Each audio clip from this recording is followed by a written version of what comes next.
What's your name? William Tepper. William Tepper. What does your father do, William? He's a contractor. According to this, he owns the third largest construction company in the world. Yeah, he's a contractor. You're not afraid? Yes, I'm afraid. Good. Don't fuck with me. It's Two Dads, One Movie. It's the podcast where two middle-aged dads sit around and shoot the shit about the movies of the 80s and 90s. Here are your hosts, Steve Paulo and Nick Brianna. All right, everybody. How we doing, movie heads? We are back. Good afternoon. Good evening. How you doing, Steve? I'm good, thanks, Nick. How are you doing, I'm man? great, man. I'm very excited to talk about what we have to talk about here today. Me too. This is going to be good. Our movie, as announced at the end of the last podcast, today we're getting into 1991's Toy Soldiers, starring Sean Astin, Louis Gossett Jr., and a whole bunch of, hey, what's that guy from, guys? Right, yeah. I have definitely notes on that later. And in fact, I'll even get to bring it back to another USA action drama like we did last time, which is just amazing. I love when those little things happen. Yeah, that's right. Including Wil Wheaton and a bunch of other people, whose names I don't remember off the top of my head, but that's okay. Running time on Toy Soldiers, 112 minutes. It was written and directed by Daniel Petrie Jr., co-written by David, I'm going to say his name wrong, Koepp, I believe, probably. Looks right. Scores. Rotten Tomatoes did not care for this. It does not appear this movie was was received very well when it came out. 41%, which is definitely not a fresh score. That's a rotten score on Rotten Tomatoes. IMDb, a little nicer to it, I think. I think maybe this is one of those movies where the audience has got a bit more love for it. And so a 6.6 on IMDb is pretty respectable for what the movie is. It kind of grows on you. I mean, it's one of those movies that I remember seeing as a younger person, and I thought it was cool just in the sense that it was the kids, banding together type movie. Mm-hmm. And then the more I've seen it, there's just little goofy things in it and things that really make me enjoy it a lot more. But I was actually surprised to see that Rotten Tomatoes score of 41%. Okay. But you've never seen it, dude. I'm excited. I'm excited to talk about this because, again, I have a certain nostalgic value that I'm placing on this because this is something that came to me pretty close after it came out. So once it started hitting the movie channels and everything, so it was something I was watching in 7th, 8th grade when it was replaying on HBO and such. And if you haven't seen it until recently, it's definitely going to look a lot different to you. Yeah, it's definitely. So just make sure everybody listening is totally clear. This was Nick's pick. He and I go back and forth picking movies. So Nick picked this one. I had never seen it before, which is fun. I think that's actually great that we can do that to each other and be like, hey, this is a movie that has meant a lot to me, or I think we should watch, and the other person hasn't even seen it. It is very much in that sort of subgenre, I think, that really existed in the 80s, died out by the early 90s, and this maybe is kind of the last example of it, of the group of kids doing what the military or SWAT or whoever can't seem to accomplish, right? And defeating the terrorists or whoever, which we'll get into whether these guys were terrorists or not later. For me, Iron Eagle was like, that was the ultimate version of that. That's a movie I've watched 100 times easily. Mm-hmm. But also, if you've ever seen The Rescue, if you've ever seen Red Dawn, very similar to this film in that sense, which is actually, let's go ahead and get into it. When I started watching this movie, turn it on, and it's first of all, it's set initially in Colombia. I don't remember the name of the city because it was neither Bogota nor Medellin, and I don't know any other cities in Colombia from my very limited sort of education when it comes to South America. But it was somewhere in Colombia, and we're at, I believe, a courthouse, right? And they're taking, this group of armed men has taken over the courthouse, and they've got hostages. And the first thing I noticed is that it's in Spanish. And now I don't know if this is true of everybody's copy, but I did not have subtitles. There was no subtitles, and this was all Spanish speaking. Yeah. I do not speak Spanish. Je parle un peu de français, but I don't speak any Spanish. But I was still able to kind of follow what was going on, because it's armed men taking over a courthouse, and really the gist of it is not hard to understand, but it seemed like they were using extra simple Spanish words. I'm glad you brought this up. To try to make it more understandable, which I thought was an interesting choice. Yeah. No, I loved it. And this is flashing to later in the movie, but in in the vein of the Spanish that seems like Spanish written for an American audience to not need subtitles, there's a scene where he's instructing the guys to fire upon a helicopter and he says fuego, and I'm pretty sure they don't say that. Again, I don't know Spanish, but I really need to do some research. I thought that's something that I would say and then be corrected by somebody who actually speaks Spanish. Exactly. It sounds very much like, because my wife, Heather, does actually speak a fair amount of Spanish. And so I said to her, hey, what's the Spanish word for fire? And she said, fuego. I said, great. If you were instructing someone to shoot a cannon, would you tell them fuego? And she said, no. Now, she didn't know off the top of her head what you would say, as she's never served in a Spanish-speaking military outfit. But it was clear that this isn't the right thing. It seems it's very much in line with like Google Translate and just getting the exact literal translation of the word rather than having a Spanish speaker on staff to like, actually help you understand, well, this is what a group of Colombian criminals, cartel, terrorists, whatever, would be saying, right? As they talk to each other. Clearly, they didn't bother minimal with any research. Of that. Yeah, Daniel Petrie Jr., I would assume, probably speaks about as much Spanish as I do. Yeah. Not much. Knows the word fuego. But yeah, I literally, for a moment at the very beginning, thought, was there something wrong with my copy? Is there something, should this be subtitled? But I guess it isn't normally, right? Like, yeah, no, well, I watched it off a DVD that I've owned for a long time. It's one of the first DVDs I bought, actually. And yeah, no subtitles. And I think it just was, it did seem like this whole sequence at the beginning of the movie where they're really trying to establish the badness of the bad guys, which is just a classic. I love the different techniques that they use for that, just to show how, these guys mean business. Like we're going to be at a high school and stuff and there'll be some jokes, but these guys are serious. And it really seemed like maybe that part was thrown in later because the rest of it wasn't working or something. But yeah, and it was interesting too, watching this, knowing that you hadn't seen it, because I was thinking, how would I think of this through the eyes of somebody in 2025 who's witnessing this movie for the first time? So I looked at it a little bit differently this time. But yeah, that opening scene, very funny, very kind of low effort way to introduce the guys as being really, really bad. Yeah, there's a concept in screenwriting, and audience, I'll be mentioning this throughout the entirety of this podcast's existence, because I at times have fancied myself somebody who wants to get into screenwriting. And there's a concept, as you learn a little bit about screenwriting, called save the cat. And it's the idea is that at the beginning of a movie, if you have a character save a cat from a tree or from whatever, from a pack of dogs or something, it tells everybody in the audience, this is a good person, this is a good character, right? So have somebody save a cat, right? I feel like the exact opposite of that is throw a woman out a window. Yeah. If you just throw a woman out a window, we know this is the bad guy. There's no equivocation. This isn't a Ed Harrison, The Rock kind of, is he good, is he bad, is he got good motives kind of. This is a bad guy. Right. There's no denying it. And so I think it was very effective. I will give them that. And don't just show her falling out of the window. Make sure you show a hard zoom into her bloody face when she hits the ground. Again, another point about this movie that maybe we'll talk about is this seems like a PG-13 movie that was trying really hard to get itself an R rating. Yeah. And some scenes like that just were a bit out of place with a bit lightheartedness, elsewhere in the movie once we get into the actual plot of this. For sure. Yeah. And yeah, on that topic, like, as I said, kind of equating this in my head before seeing it, just what little I knew about it, equating it with Iron Eagle and Red Dawn and The Rescue. Iron Eagle and Red Dawn are rated PG-13. The Rescue's a PG movie. And so I was very much in the mind that this was going to be that level of sort of the violence with like implied bloodshed, perhaps, or and of course that those hopes were dashed in the first 4 minutes. It's more in the Red Dawn category where there's that was PG-13. That was really? Red Dawn was the first. Okay, let's do a little bit of an aside here. Red Dawn was the first PG-13 movie ever because Indiana Jones and the Temple of Doom came out with a PG rating because nobody ever said a swear word and nobody ever saw a gunshot create blood in that one, right? That happens later in Last Crusade. But half the plot of the movie centers around this like cult of whatever worshipers, that have, and they're pulling hearts out of people's chests and they're beating in front of their face, and it's horrific.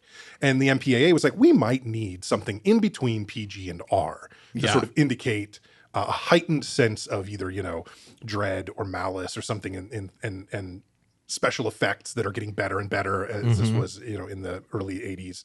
And so they created the PG-13 rating because of Temple of Doom, but Red Dawn was the first film to actually earn that particular MPAA content rating. Very interesting. Very interesting. But we're not talking about Red Dawn today, I promise. We're talking about toy soldiers. We might talk a little bit about Red Dawn. There are more as some we get corollaries. into That's it. true. Where do you want to take us here, Nick? This is your pick. I want to follow your lead. Yeah. So I guess, I would kind of call this it's like a movie in the 5th or 6th grade that one of your friends with divorced parents would tell you about.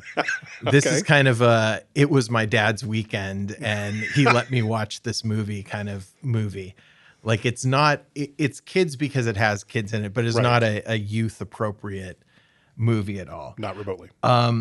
Yeah. So I guess getting into it, one thing that I really enjoyed. So we're in Colombia. We establish the bad guys equal bad.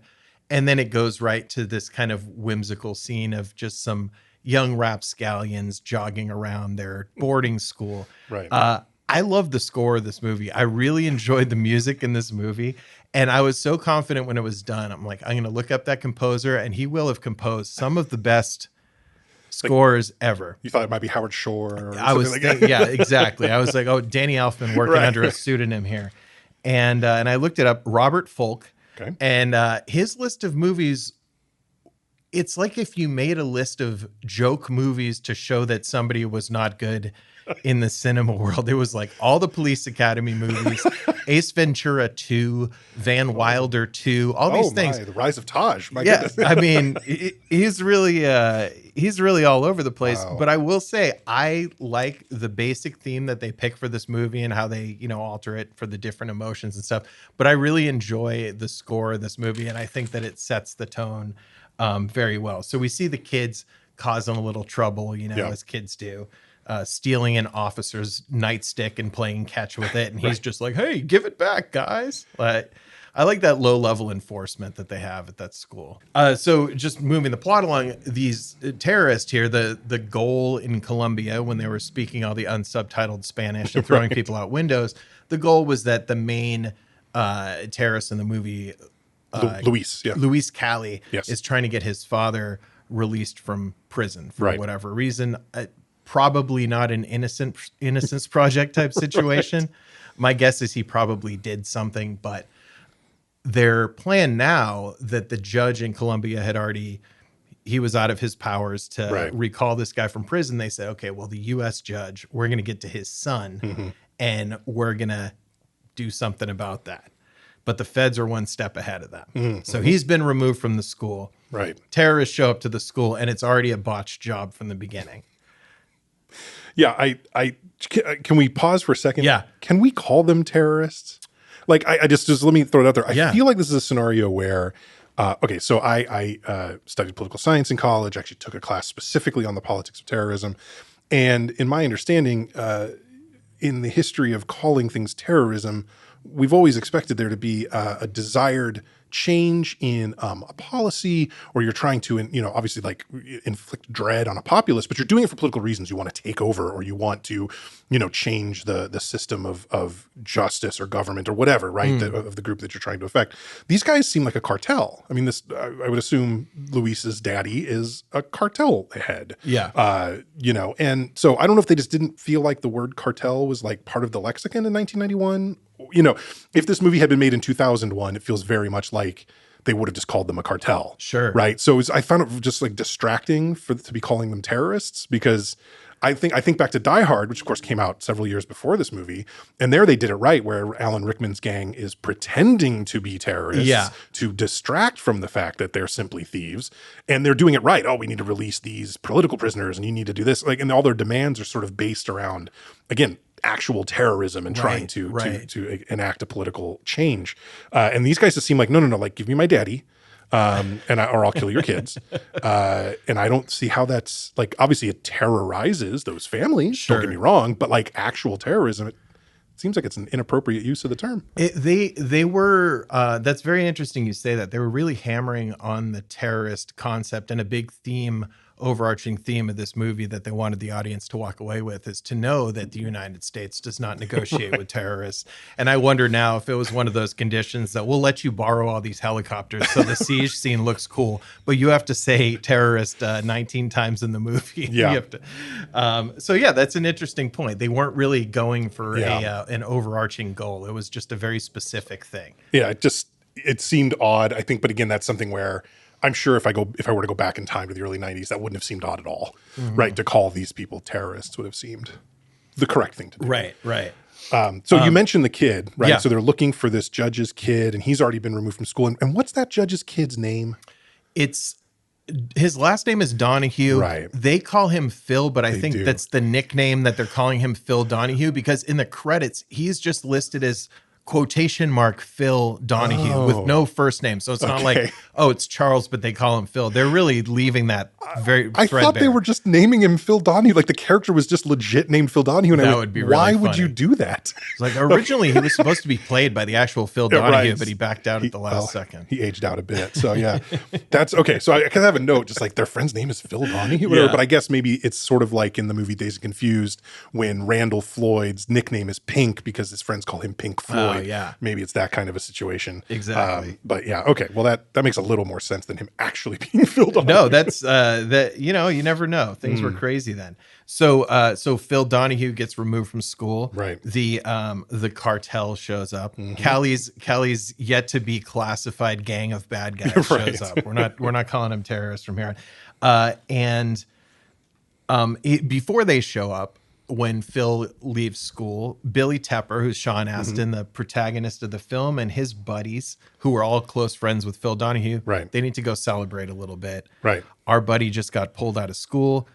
We're going down into the basement, and we're doing what boys do. Right. We're hooking a homemade telephone type device directly into the phone line so that we can call phone sex for free, and we're going to drink a bunch of Scope flavored vodka. Right. Yeah, totally. I remember doing that several times as a kid, obviously, because I too, so actually that device, right, that he had, I don't know exactly what it's called, but it is used specifically by line operators of telephone companies to like do maintenance work and things. So 100,000% Billy stole that from someone. That's not something you can just buy at Radio Shack. You can't just walk in and get one of those, at least back then. Like, there is no Radio Shack now. But, so yeah, so it's definitely, I think that's when he tells the headmaster or whatever, the dean, you know, oh, I got this at Radio Shack. It's a joke because you can't just buy those. That's like having a lockpick. Okay. That's a device that, you know, you would be able to make free phone calls from anywhere just by touching a couple of phone wires. So yeah, definitely we're given the idea that Billy here is a bit of a miscreant. Right? So do you think in the world of the movie, Dean Parker is aware that is this the thing that you can't get at Radio Shack in the world of the film? Yes, because the way he reacts when Billy says, I got it at like, there's a little moment of like, oh, screw you, Billy. Like, you're not going to tell me where you got it. I'm going to make you destroy it. So, okay. But we both know you didn't get this shit at Radio Shack, dude. Like, so. There's a big theme, probably my favorite theme of the whole movie is Dean Parker, played by Louis Gossett Jr. Wonderful. From the beginning, loves Billy's shit. He loves his mischief, and he cannot help but enjoy everything that he does. He hints at one point even that he did much the same, that he went to St. Regis, the Regis School or whatever when he was young, and that he was very much the same way. Yeah, and there's a lot of very explicit, I believe you. Which is kind of funny now that you bring up the Radio Shack thing, because I don't know about this stuff. I was just watching thinking like, man, I wish there was a Radio Shack here. I hate paying for phone calls. Yeah, I was looking at it going, where did he get one of those like line operator dealies? You can't just pick those up at Radio Shack. And then he said, oh, go to Radio Shack. I was like, okay, the movie's reading my mind. So Billy's they're caught in the basement. Right. So the boys are in the basement. Dean Parker, wisest guy, he knows exactly what's going on. He knows exactly who's involved, and he comes down and busts up the kids. Yep. The punishment for Billy is he has to go recall all these bottles of Scope flavored vodka that he sold to the boys in the dorms, and then he's stuck on pots and pans, washing pots and pans for a year. And for some reason, he's more mad at this than anything. And he wakes his friends up. Is that like the pots and pans? I think they said for the rest of the year. Wow. He wakes his friends up and he says, we have to do something. We have to get back at him. Yeah. And the plan to get back at him, very difficult to believe that a bunch of 16-year-old kids who can't clearly even clean their own dorm room can perfectly move and rearrange very heavy, very old wooden furniture. Antique, really big oaken desks. And so they're Yeah. a 300-pound desk easily. Those things that you just have to build a building around because you can't move it. And they take one of the other, I guess the headmaster and the dean are different guy. So this guy played by Denholm Elliott, who we all love from Trading Places and The a Indiana lot of Jones other things. films. Like, yeah. So they set his furniture up outside as the prank.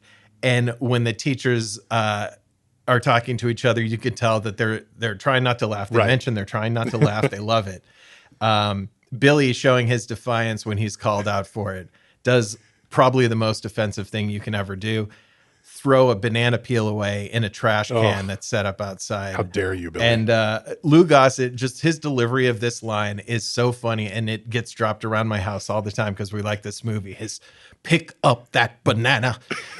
he's just never been more incensed in his life than like, you threw trash into a trash can. That trash can's not supposed to be here. Shaking with rage, Louis Gossett Jr. is. But he still loves his shit.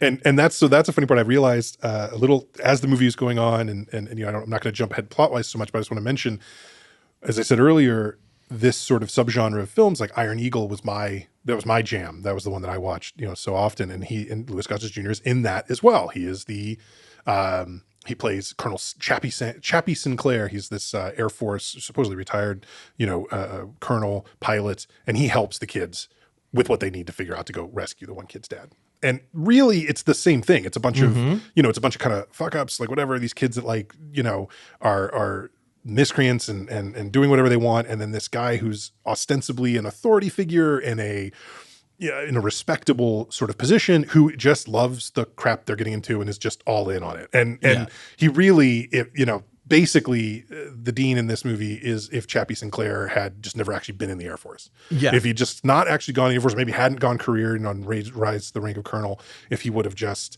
you know, done a tour and then gone about his life, maybe he would have become dean of the Regis School. But they're very similar characters. No denigration to Louis Gossett Jr. He knows his style and he nails it.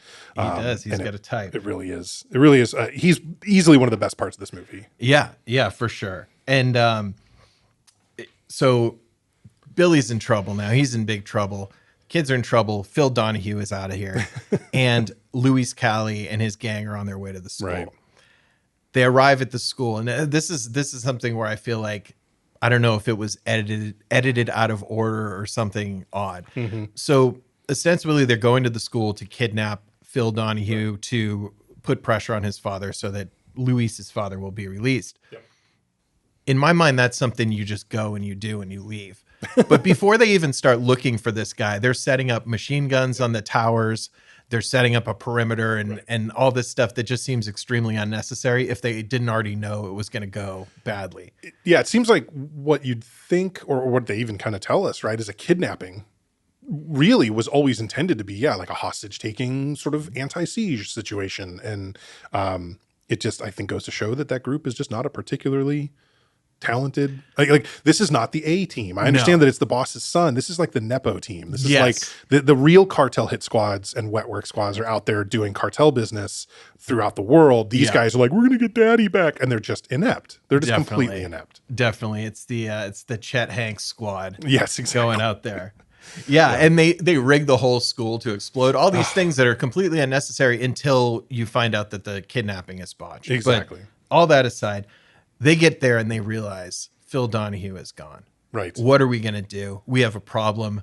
15 seconds later, one of the guys says, hey, I don't think we have a problem. Check this out. And then he brings out a bunch of manila folders, which are things that every school has, where it'll have your photo, your name, and then list why your parents are important. Right. Yes. Classic. Every school. So everyone's folders. So they find out this school is full of kids who are sons of high-ranking bankers and senators and politicians and lawyers and contractors. and then Joseph Trotta, played by Wil Wheaton, is the son of one of the mob bosses of New York City. So they're a little bit like, he's kind of with us. Right. New Jersey, actually. They make it clear that he's essentially Tony Soprano before. Okay. I got to pause you for a second because I got to talk about Wil Wheaton. So I love Wil Wheaton. I was a huge Star Trek Next Generation fan. I think Wil Wheaton's great. His accent in this movie is so ludicrous. Crazy. And just the most sporadic. Well, right. First of all, it comes and goes as it pleases. But when it is there, it is the most like community theater bullshit Jersey accent ever that I've ever heard. And he's a good actor. Like, and here's the thing, I know how online Will is. If you end up hearing this, Will, I think you're great. This wasn't, and that's okay. You know, you were a teenager. Like, I get it. It's like Michael Scott at his improv class doing an Italian guy accent. Right. Hey, what these guys gonna fucking do? It was just, and it would be one thing if he stayed that way the whole time. But he also didn't have anything that would suggest a Guido type appearance. You know, he was dressed exactly like the Steve Buscemi, like, hey, what's up, fellow kids? Like everyone else was in that movie. But there was nothing mobbish about the way he looked. Except for, and we can get this too, is that the left earring, right? And two characters had it because Billy had one and Joey has one. But Joey's hangs. Yeah. Right? Billy just had the stud, but a hanging one, that was very Bon Jovi. That felt very kind of like, this guy's a little different. This guy's a little cooler. Maybe he's a little flashier than us. Maybe his dad's a mobster. You know, it could be. So I think that was our indicator, right? That he was from, you know, not the wrong side of the tracks in a socioeconomic standpoint, but, you know, from more of a moral compass standpoint. But we are also told immediately, of course, right, that Joey despises his father. Right. Right. He's nothing like me, as a, you know. So that's going to come up a little later. When so they get the school locked down, and the plan is we've got our kids, we've got 92 students, we're going to do a count every hour. If somebody's missing, we're going to start executing the kids. 5, I think, right? For every one student missing, we kill 5. That's right. That's right. Very. They're again aggressive. Not good at being terrorists. Bad. They did a bad job running the numbers. I mean, these are not the negotiating points that you start with. It really killed me when Louise Callie is having Denholm Elliott, the headmaster, talk to the authorities. So when he's finally talking to the authorities, because he seems so dismissive of everything, he's not like, you have to do something. He's coming here to blow us up. He's like, oh, yes, he has a bomb attached to his wrist, and he says it'll blow us up. And he's like waving his hands. Oh, whatever this guy says. I think that's very funny because it just adds to the character of Louise Callie as somebody who things started off going wrong for him, and he's just getting no respect at any turn and just slowly like melting down more and more and more and just making terrible decisions. Yeah, I think it's just that much more of an indicator, you know, that he is sort of the Nepo baby, the fail son, right? And not really a leader in his own right within this organization. He is a leader because his dad is the leader. Right. And that's an interesting thing that I don't think the movie really explores as much as it could have, but it's interesting. Can we take a break just for a minute on that and talk about, you kind of hinted at it early, where do I know that guy from? Yes. Right? There's so much of that. So many of these guys. So I've got a couple. So one of the ones that I wanted to mention is Snuffy, our buddy Snuffy, right? Who's one of the 5 main boys, Billy and Joey's friends. I immediately recognized him from 2 movies that both have to do with babysitters, interestingly enough, as he is both in Adventures in Babysitting and Don't Tell Mom the Babysitter's Dead. He has the very famous line that gets repeated around my house for some reason all the time, which is, the dishes are done, man. Absolutely. Keith Coogan, great. Yes. Among many other things. I'm not saying that's all Keith Coogan did, but it was just something that jumped out at me as soon as I recognized him. Yeah, so we had Keith Coogan, we had Wil Wheaton. Right. When we get to the side of the authorities. Oh my gosh. So they're in the school and the authorities have gathered. The local cops have proven themselves to be useless, as is always the case in these movies, where the FBI has to, who's in charge here? Me, not anymore. This is my crime scene kind of stuff. And then the 2 in charge, the head FBI guy, is played by Mason Adams, who we know from Christmas Vacation. Yep.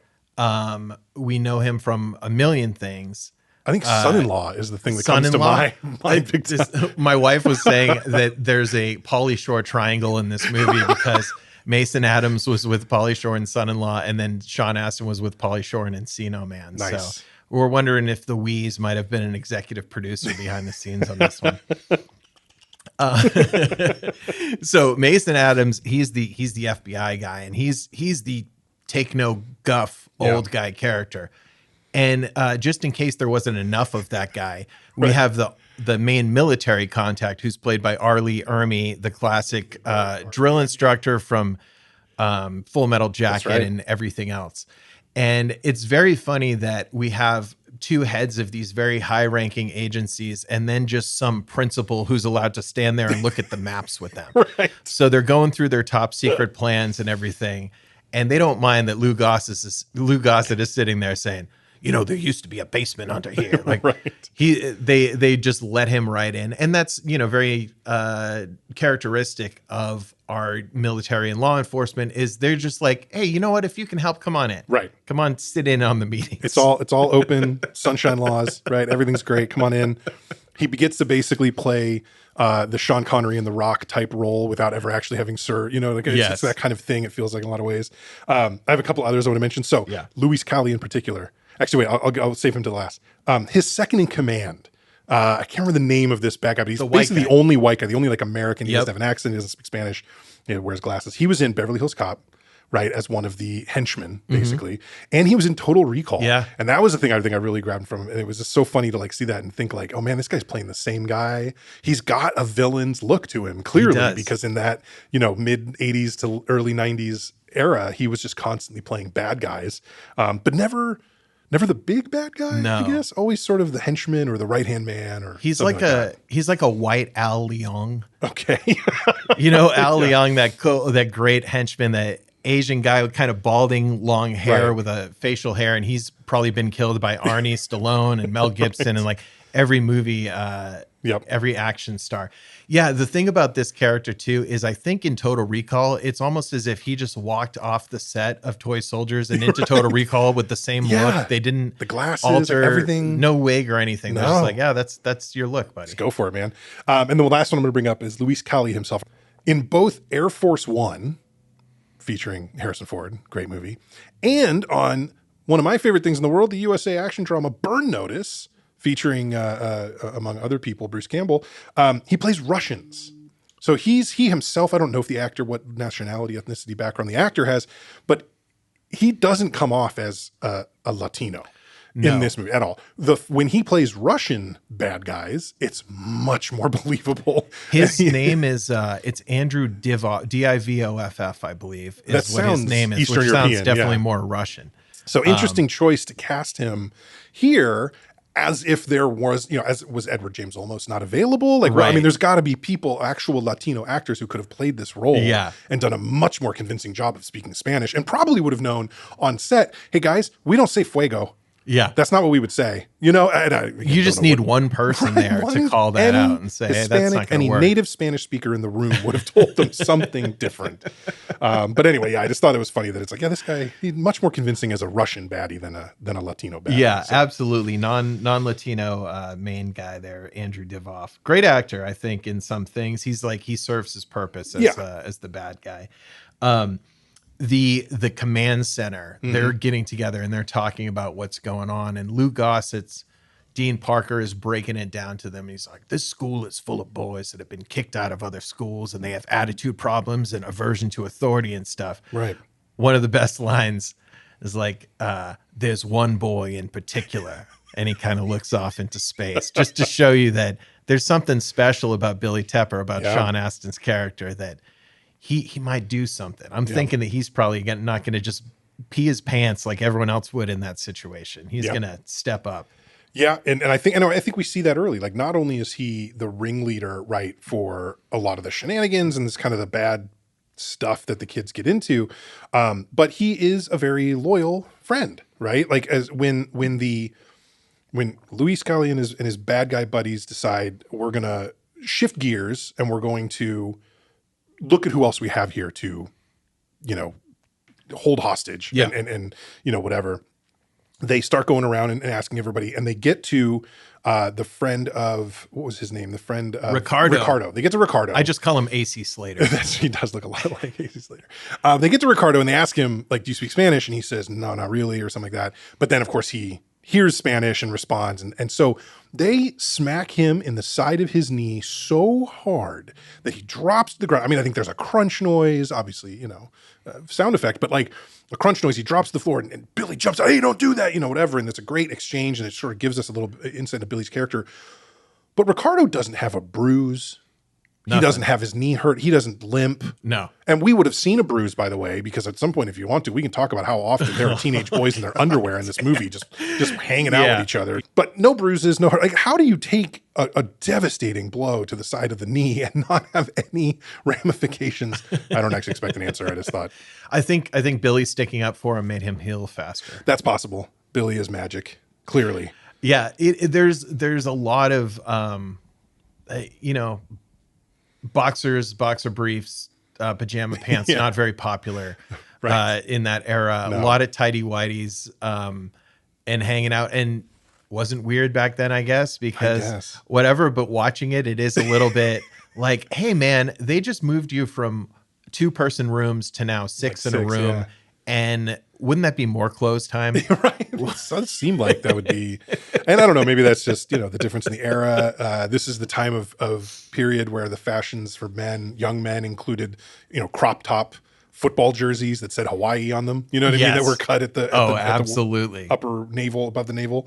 So yeah, it's just a different time. Clothes were built like half so that they would look good on a girl that was wearing your shirt home the next morning.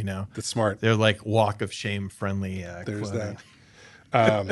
I had a note here about the henchmen. Okay. And I referred to all of the henchmen aside from Luis Cali and then the American guy that's with him as machine gun slobs. Okay. They're all so unkempt and just unaware, and everything about them is gross. And I mean, it's a technique to make them less, more vile and everything. But it's very funny that this well-trained militia is all sitting there with their gut pouring out of their dirty wife beater that's coming out of their unbuttoned shirt. Oh my God. Well, and they've like food everywhere. Their little stations aren't very well kept. It's like, if you needed to immediately fire this enormous, belt-fed machine gun, would you be able to, or would you have to move your cokes out of the way, before you could do it? It's a little, it does seem less than ideal as far as, military precision goes. And again, these are terrorists / cartel, whatever. They're not organized military, clearly. Right. And, the authorities, the parents have found out now. Mm-hmm. So the kids are being held hostage at the school. Anyone who approaches the school is going to be fired upon. There's some communication. They're going to be killing hostages. And there's this big kind of town hall meeting with all the parents, which involves the authorities, who definitely do their job to calm the parents down. And I'm going to quote, I wrote a quote down that, Mason Adams, the FBI director, said. One of the parents made a comment about, my son has been kidnapped. He says, your sons haven't been kidnapped. They're being held hostage by a gang of terrorists. I mean, what are you doing, man? Like, to the parents, that's like, oh, no. Don't feel bad. Your dog isn't sick. Your dog is dead. I mean, it's such a horrific. In the words of the dude, you're not wrong, Walter. You're just an asshole, man. Like, what is it, like Futurama? You're technically correct, the best kind of correct. Yeah, technically he's not wrong. Congratulations, parsing, splitting hairs in your syntax when it comes to whether they're taken hostage, or kidnapped, but not so much when are these terrorists or just criminals, right? That who gives a shit? That doesn't matter. That again, was pushing wild. the terrorist angle though. The parents were suggesting kidnappers, and he's saying, no. We need to reiterate, these are terrorists. Oh my God. Yeah. So when we've got the FBI has shown up, the army has shown up, everybody kind of knows they're there, and the kids devise a plan, right? Yep. And the key is that they're collecting all this information. And I mean, my God, Joey is the greatest artist to ever live on the planet. Like he puts every photorealistic, every police sketch artist to shame. Joey puts, because he's just incredible. He's got really detailed drawings of all of the terrorists, whatever. And hey, I'm drawing here. Yeah, right. And then they've taken, I guess, like a yearbook or something that has I guess it looks like a drone before there were drone photographs, but like a big kind of aerial photograph of the buildings. And they've marked where the sniper nests and machine gun nests are. And that's awesome. But they got to get it to the good guys somehow. They do.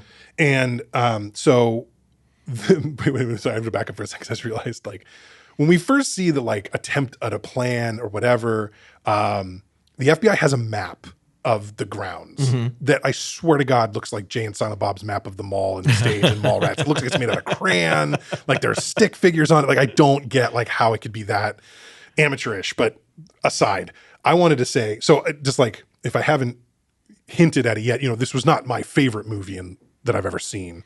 We'll get to like actual ratings at the end, but I will say an incredibly exciting, tense, amazing sequence that was probably the best the movie had to give us was the whole thing of Billy getting out with the information the kids have collected to give to the authorities.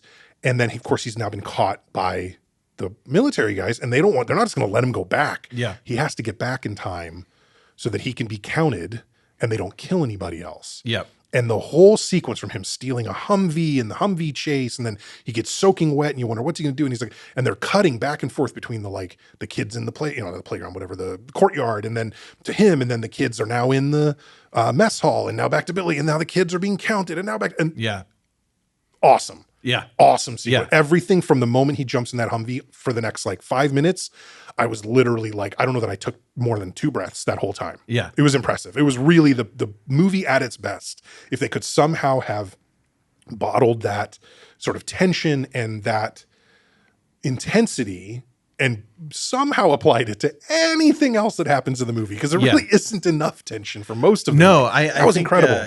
And that is a great scene. And I think even within, I love just the timing of I have to kick the soccer ball through the window at the same time that he's doing this and all. And then Billy's ingenuity to get the towel, like I'm all wet. What am I going to do and stuff.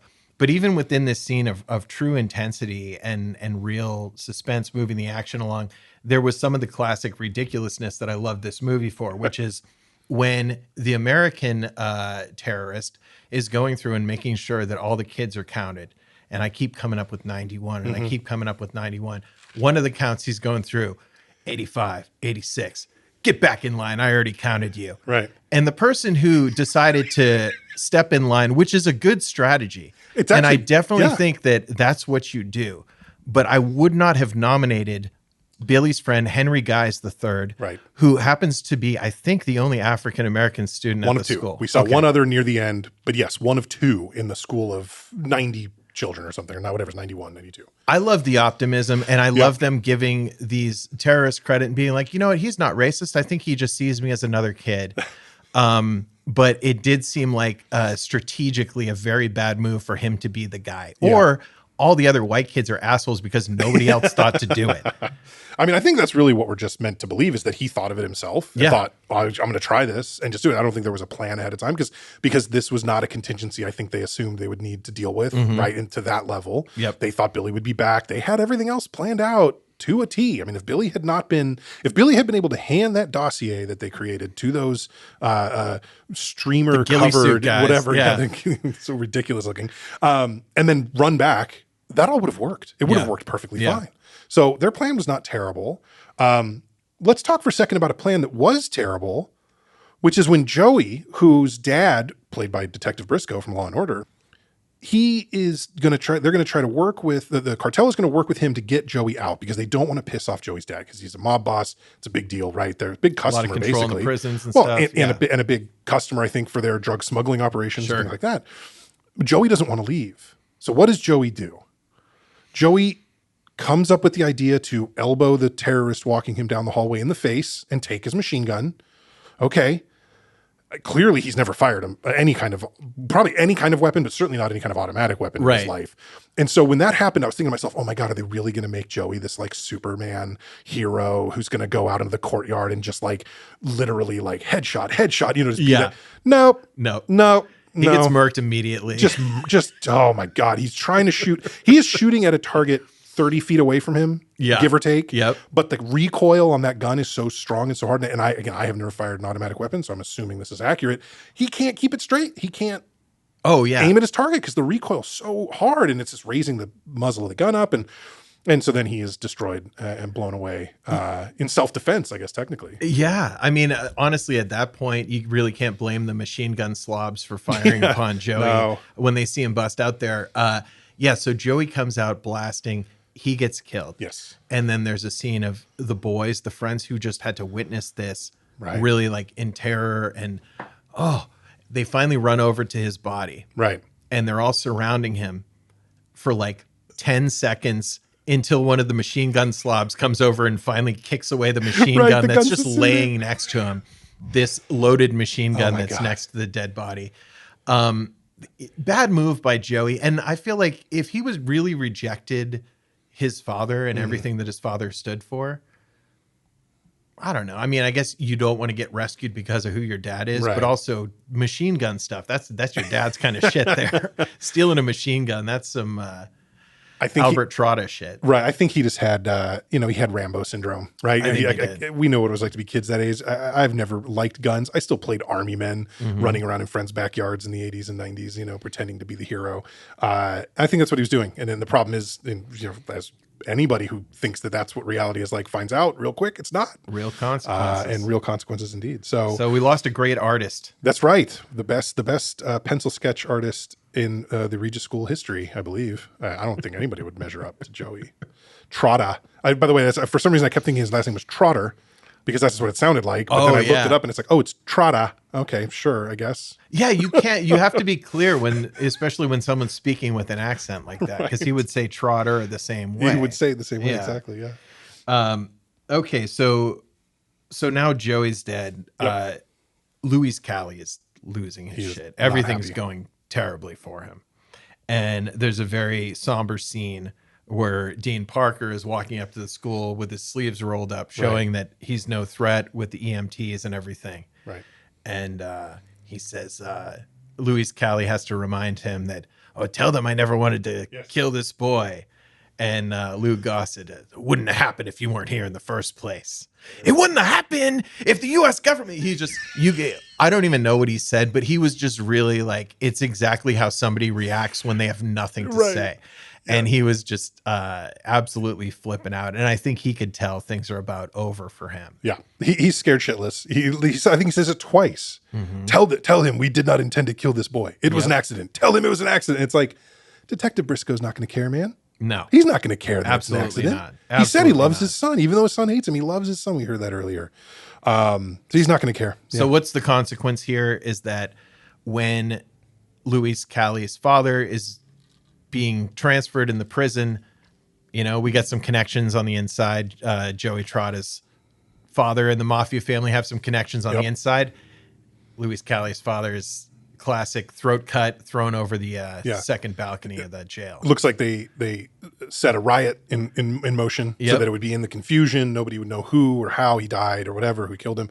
So a riot is going on. He comes out of his cell, which is, by the way, any movie I've ever seen has taught me if there's ever a prison riot going on, stay in your cell. Close it again. You try if it to opens, close it. If you can pull it closed, go for it. They may be some kind of mechanism that doesn't allow that, but stay. If you can get underneath your mattress, between the boxes, whatever little spring or little cot in the mattress, hide. Don't get involved, especially if you're the leader of a Colombian cartel. So now he's dead, and now the authorities have to worry about Luis finding out, right, that his father is dead. So what do? Cut the power. That's right. We And the get phones, it. right? And the TV, it was kind of funny because, in this era in 1991, you have a couple of main TV networks, and it seemed like Louis Callie was getting a lot of his updates from the outside world by just flicking on the TV and hoping that there'd be some kind of national report on this thing that they're kind of not supposed to make a big public deal out of. Yeah. So it turns out, the power's out and whatever. And he's like, you have 1 hour to get the power back on or we kill 5 hostages. He's very, he really wants to kill some hostages. Does he? Because when Billy's late getting back to the head count, it sounds like they count 3 or 4 times. That's true. And so it sounds to me like they are really trying hard not to kill any of these kids. Because they even take their time. They don't just plunk, plunk, plunk. They go line up over here. You go over here. Okay. And then Billy runs in and sort of everything works out. And of course, then there's barely any, he gets whipped or something, but it's not like there's a real punishment for the group, right? That somebody was so late.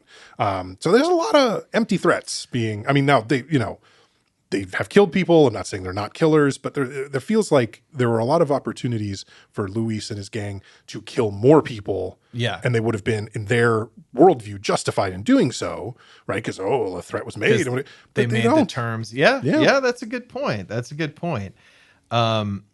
So maybe Luis just wanted to puff his chest up and show his dad what a big shot he is without having to actually do something. It fits the fail son, Nepo baby. This is Don Jr. we're talking about. This is he's trying anything to get daddy's approval. Yep. You know, so the gang on the outside realizes time is running out. Time is short. He's going to find out at some point that his father's been killed. Right. So what do we have to do? Mason Adams, the FBI director, says, we've been given the go-ahead to negotiate. Let's end this thing. Which is like, okay. Which you should maybe do that first if that's on the list. Right. And then R. Lee Ermey, responding on behalf of the U.S. military industrial complex, says, we have a shot at a successful assault here. Successful assault. And then they ask him, can you guarantee no civilian casualties? And he's so dismissive. He's like, no. What is wrong with you? Of course we're going to kill a bunch of people. I said assault. Yeah. But he was so excited about getting to use all that stuff. Oh, yeah. They got all those helicopters ready to go. Obviously, several Humvees that have not yet been crashed by Billy. So they brought in a ton. There was a lot of this movie where it was kind of not a lot of budget being utilized during the middle of the movie. Mm-hmm. And then as we get towards the assault at the end, okay, here we go. The kids had counted 12 terrorists, something like that, in Luis's squad. I think about 90 SWAT members, plus 4 or 5 helicopters and whatever other support they had were sent on the school. And they weren't doing that well against these guys. No. They were pretty unsuccessul. Let's talk for a second about this assault team. Yeah. 2 things that really struck me, right, was that there's a large sort of aerial shot kind of above the lawn in front of the school as the helicopters land and, you know, these assault guys get out. And at least one of them, as he's sprinting across the grass, just slips and falls. Just falls on his face and has to get up and keep running. And I'm like, okay.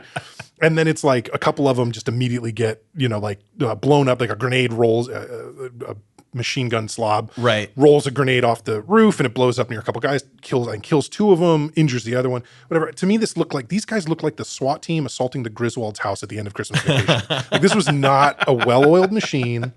This was not, again, this is a movie full of the B team. It's the Nepo SWAT team. Yeah. Apparently R. Lee Ermey and Mason Adams are actually brothers, and this is like they're the fail sons of their world or something, like whatever. Because this team is terrible. Yeah, they did a lot of moves that I think look cool in the context of a long sequence of showing the SWAT team approach the school, but in real life make zero sense. Like every third guy would just dive down onto the ground and take some position where everyone's on the roof or inside. Like, I don't know what you're doing from just laying on the grass. Yeah. But they did a lot of cool looking, not quite to the level of the Blues Brothers, the hut, hut, hut, hut. They weren't making those kind of cool sounds, which I would have liked. But which I think actually the SWAT team at the end of Christmas Vacation does do that, something like that, which is bad. But important. I feel like it felt a little bit like this is Harold Ramis and Bill Murray's crew from Stripes trying to, you know, infiltrate the Russian border. And this is very haphazard. Yeah. So as the SWAT team is being sent in, so all the military resources that we have, like I said, 60 guys, 70 guys, helicopters, machine guns, uniforms, they're all in their black. They have their tactical gear. Mm-hmm. Dean Parker, still with his tie on. Let me go in. I know my way around there. He's trying to get in there. Lou Gossett's trying to talk himself into being part of the assault. It's like somebody saying, give me a gun, right? It's crazy. And they don't let him go in, and he just decides, to hell with this. I know my way in.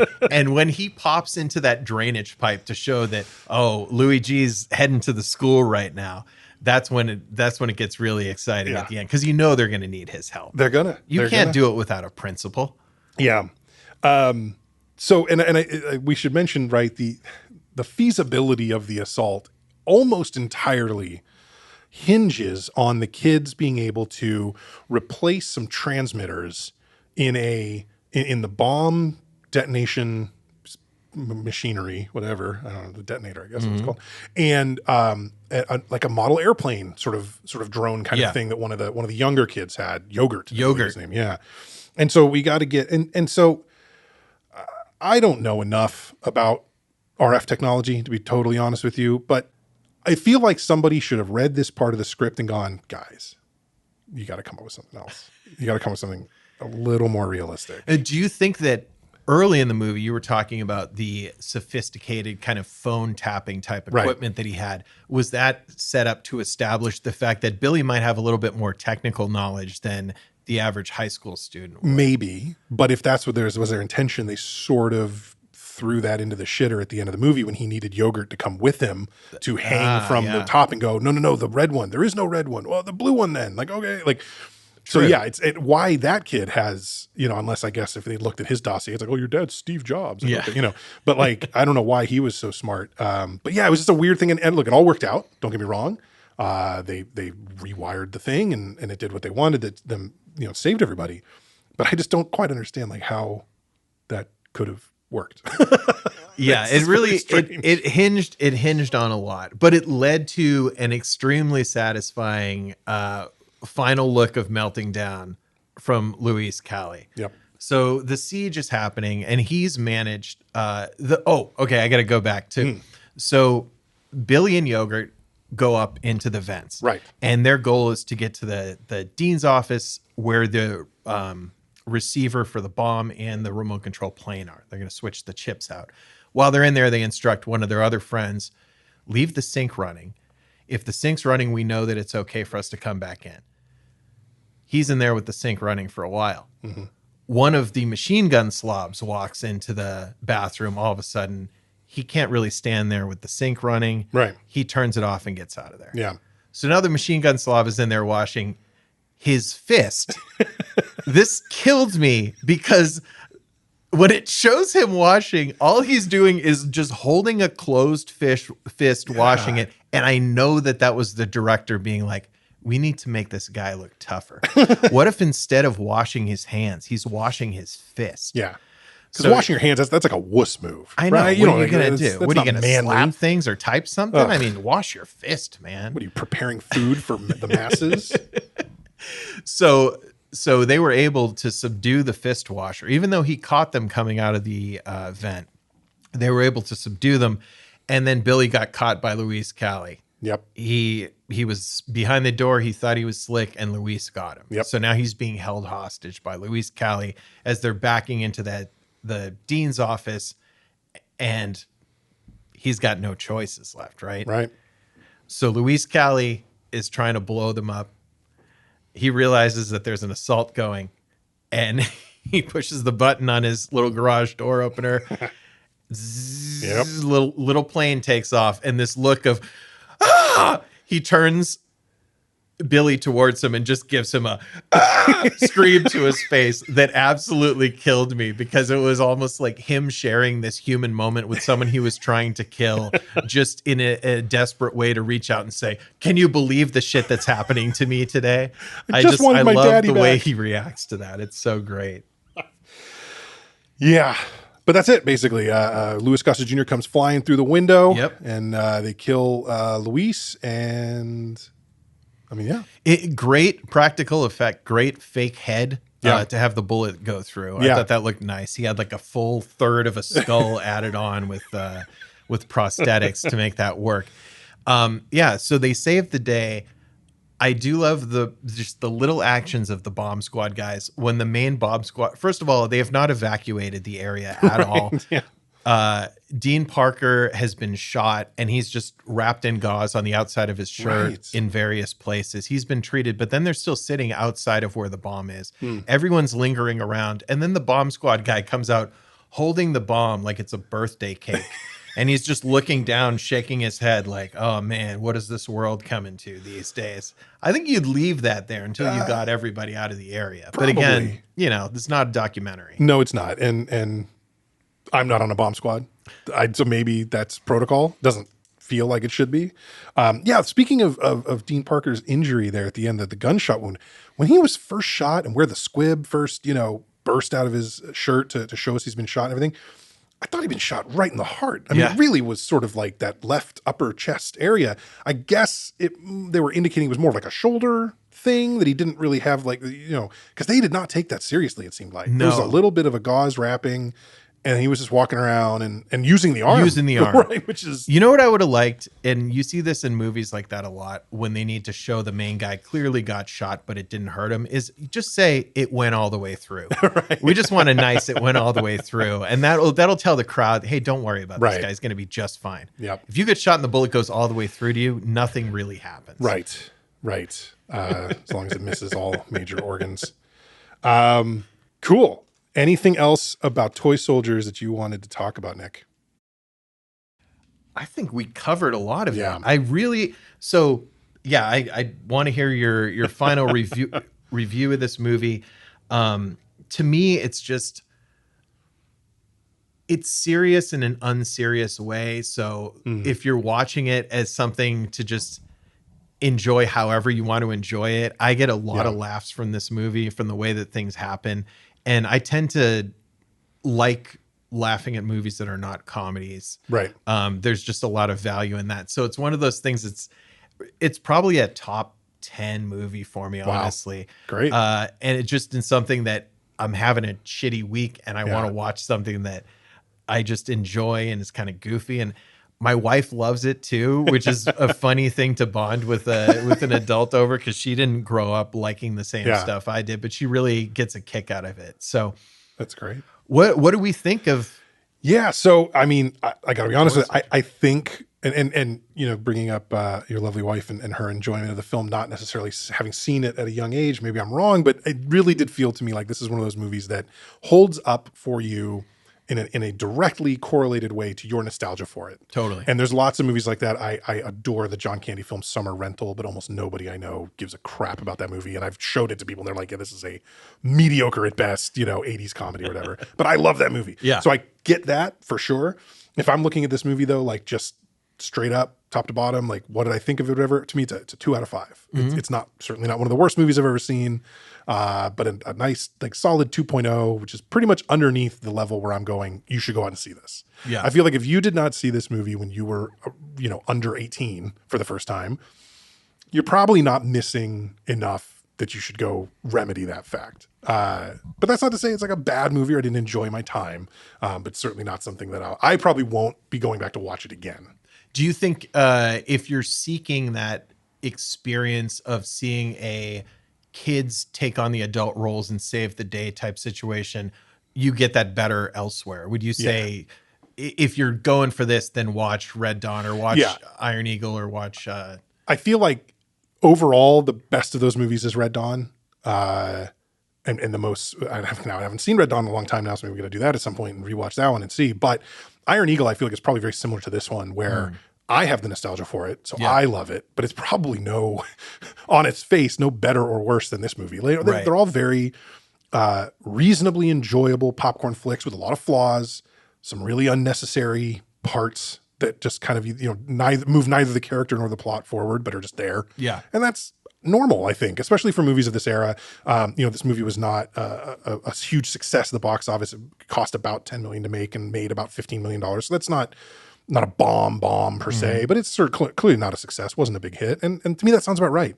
It made its money back and a little more. Yeah, that sounds like, after watching it, that seems appropriate. Yeah, that makes sense. And I do, I really enjoy Red Dawn. And the thing I think that separates a Red Dawn from this is just that Red Dawn is an extremely serious movie that takes itself extremely seriously. And there's a tone of it. This has some really disturbing individual things that happen, individual shots and just gore in unnecessary places, maybe. And I feel like it might be better served as a PG-13 movie. So maybe if they PG-13ified it a bit, it would be a little more palatable to most people. Yeah, I could see that. I could see if you pull the weird sex phone call scene and give the dean some other reason to bust Billy. Yeah, right. Because I think it's an important character point for the two of them is to have him make Billy get that stuff back and kind of their interactions. And the scope bottles is a good gag, great gag, and a great sort of example of what kids did back then, especially.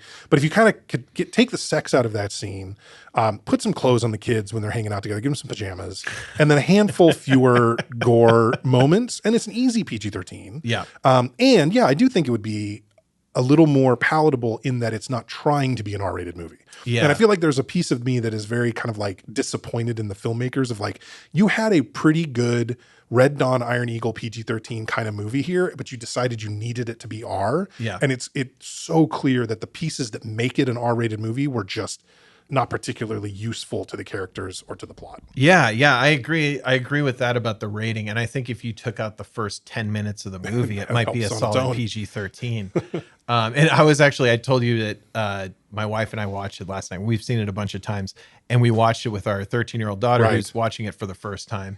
And it's hard to tell how impressed she is by stuff. But one of the things that we had discussed with each other is, should we just start the movie 10 minutes in? Because we're missing a lot of the cringy parent stuff. Yeah. So this movie for me, like I said, I'm rating it based on what I get from it. It checks so many boxes for me. I love the score. I think it looks nice. I like the setting of it. I'm always a sucker for things that take place in boarding schools for some reason. Interesting. Okay. I love a Dead Poet Society. Yeah. I love the holdovers. I love these movies. I don't know, something about that environment. Interesting. That I always enjoy. I think that Sean Astin as Billy Tepper was kind of his last role as a kid. The last fair. time that he could be a kid in something. Yeah. I think he did a good job. I think the kids were all in their early 20s that were playing like 16 or 15-year-olds. I'm going to give this movie a 4.5 because I enjoy this movie every time I watch it. Yeah. There's a lot of quotes that we drop around my house, and it's one of those things that's going to be probably a big agree to disagree because I understand that the reasons I love it aren't going to necessarily apply to everyone. And I have a lot of history with this movie. It has a lot of things that I tend to generally like in a movie. So it's a confluence of a lot of my favorite stuff. Yeah, I mean, it's interesting to me. You just a moment ago talked about it being kind of one of your top 10 favorites. And I know favorite and best, like those are two different rating scales. I'm a little surprised it doesn't get a straight 5 out of you. I gotta be honest. I want to reserve the 5. I feel like we're early in the pod and I don't want to drop a 5. So I want there to be a lot of buzz on the streets about when's Nick going to finally drop his 5. Fair enough. Fair enough. Okay, well that gives the official rating for this movie. What did I say? 2.0. That makes it a 6.5. Then that's probably about right. I think even though our numbers are obviously very different from each other, very far apart. We're with IMDb. I was just saying that's right near the IMDb score. I think that's an appropriate sort of way to look at this film, is that it's going to work better for some people than for others. And it is overall, I would not call it a bad movie. That is definitely not my take, but I'm not recommending it, generally speaking, to most people. That's my take. Come watch it at my house. Steve won't be invited. There you go. Go watch it with Nick. Well, that was fun, Steve. It was great talking toy soldiers with you, and I'm looking forward to what you have next for us. What's our next choice here? So the next movie that we're going to watch came out in 1992. It is a time capsule. It is so indicative of its time and place. It is both part of the movement of sort of early to mid 90s, kind of young filmmakers making very character-driven films with very little that happens necessarily in the plot. This film is set in the beautiful northwestern city of Seattle. It stars Bridget Fonda, Campbell Scott, Kira Sedgwick, and Matt Dillon. It is, of course, the movie Singles from Cameron Crowe. Interestingly enough, I actually did not see this movie back in the 90s when it came out. I saw it. My wife is a huge fan, and she showed it to me about 5 years ago. And when I first watched it, I thought to myself, holy shit, how have I never seen this movie? And we'll get into all the reasons why next time when we do this. So Nick, what do you think? Singles. I'm excited. I have never seen it, Awesome. and my wife is a big fan of it. So maybe we got to get the wives on for the after show to have them chat about it. But yeah, I'm looking forward to it. It's not a kind of movie that I'm typically drawn to, so I have a lot of blank spots where I haven't seen these. So I'm really looking forward to it. Very cool. Well, that does it for us for Toy Soldiers. Thank you all so much for listening to the second episode of Two Dads, One Movie. And on behalf of Nick, I am Steve, and we will be back next time with Singles. All right. Thanks, everyone. See you next week. Take care.